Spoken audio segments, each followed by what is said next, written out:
Day 45. Shri Ram. Shri Ram Jai Ram Jai Jai Ram. Shri Ram Jai Ram Jai Jai Ram. Shri Ram Jai Ram Jai Jai Ram. Shri Ram Jai Ram Jai Jai Ram. Shri Ram Jai Ram Jai Jai Ram. Shri Ram Jai Ram Jai Jai Ram.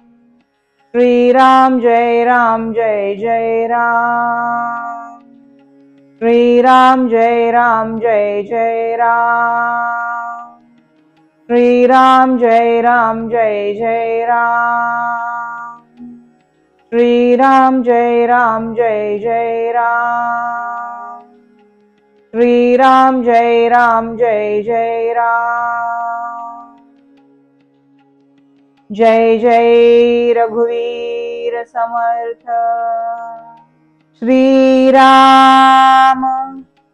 Dasbodh विचार श्री गणेश स्तवन 14वे सत्र. शोभे फरशाणी कमळ अंकुश तीक्ष्ण तेजाळ एके करी मोदक गोळा तयावरी अतिप्रीती श्रीराम. 1-2-20. श्री गणेशाच्या हातातील अंकुश हा इच्छांवर संयम ठेवण्याचे प्रतीक आहे. ह्या तेजस्वी आयुधाची धार अतिशय तीक्ष्ण आहे. फरश म्हणजे परशु हे अनासक्तीचे प्रतीक आहे.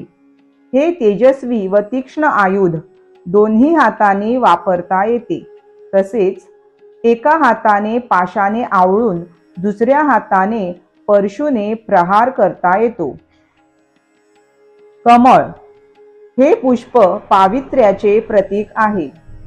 तसेच ते आध्यात्मिकता, अनासक्ती, अलिप्तता व प्रेरणेचे प्रतिनिधित्व करते.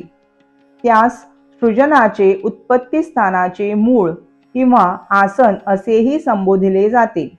ब्रह्मा, सरस्वती, लक्ष्मी, गणपती इत्यादी देवता त्यावर विराजमान असलेली सगुण रूपे आहेत.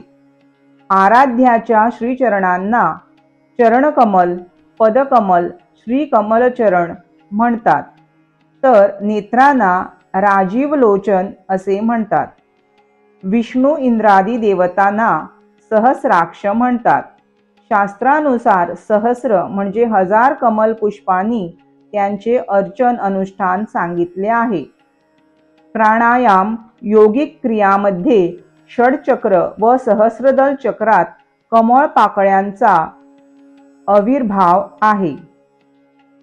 एकूणच कमळ हे नैसर्गिक सौंदर्यासोबतच दैवी गुण संपदेचे द्योतक आहे. श्री गणेशास अत्यंत प्रिय असलेला मोदक हा ब्रह्मानंदाचा प्रतीक जाणावा. मुळात मोद म्हणजे आनंद. गोलाकार ब्रह्मांड व ऊर्ध्व ऊर्जेसारखे टोक असलेला पाकळ्यांच्या सुंदर घडी पाडलेला, बाह्यांगाने सुबक आणि आतून रसाळ व सुमधुर मोदक नामानुसार, रूपानुसार, चवीनुसार आनंददायी आहे. मुळात श्री गणेशच ब्रह्मानंद स्वरूप असल्यामुळे त्यांचा नैवेद्य हा ब्रह्मानंद स्वरूपच आहे. त्यामुळे मोद म्हणजे आनंद आणि मोदक म्हणजे आनंददायी श्री गणेश स्वरूप असा श्रद्धा भक्तिभाव मोदक प्रसाद म्हणून ग्रहण करताना उत्पन्न झाल्यास ती श्री गणेश कृपा जाणावी. ओवीनुसार परशु, अंकुश, कमळ व मोदकधारी चतुर्भुज श्री गणेश शोभून दिसत आहे. प्रश्नमंजुषा. कालची उत्तरे. श्री गणेशाच्या वक्षस्थळावर रत्नजडित पदक शोभून दिसते. श्री गणेशाच्या हातात परशु, अंकुश, कमळ व मोदक आहे. आजचे प्रश्न. श्री गणेशाच्या हातातील 2 आयुधे कोणती? श्री गणेशास काय प्रिय आहे? शुकासारिखे पूर्ण वैराग्य जाचे वसिष्ठा परिज्ञान योगेश्वराचे कवी वाल्मिका सारिखा मान्य ऐसा नमस्कार माझा सद्गुरु रामदासा जय जय रघुवीर समर्थ।